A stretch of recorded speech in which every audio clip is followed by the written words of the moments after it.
बच्चों, अब हम कविता छाया मत छूना का तीसरा काव्यांश करेंगे। यहाँ जो कवि है उसका मन दुविधाग्रस्त है।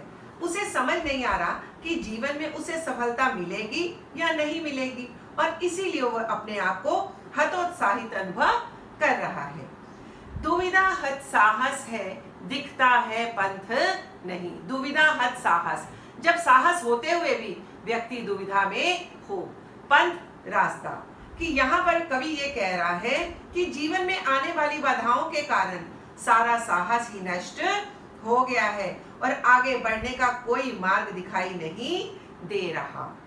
देह सुखी हो पर मन के दुख का अंत नहीं। देह कहते हैं शरीर को, कि शारीरिक रूप से तो हम कितने ही स्वस्थ दिखाई दे रहे हों, पर हमारा जो मन है उसके दुख का कोई भी अंत नहीं है।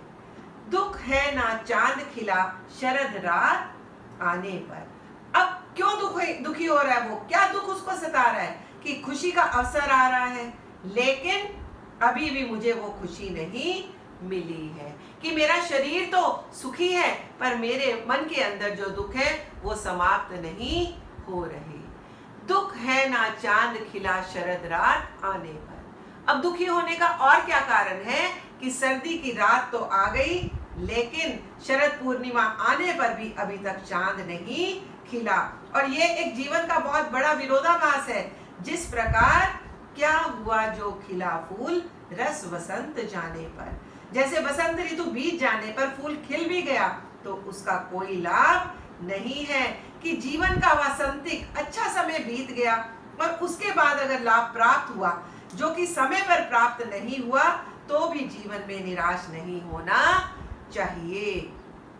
जो ना मिला भूल उसे कर तू भविष्य वर्ण।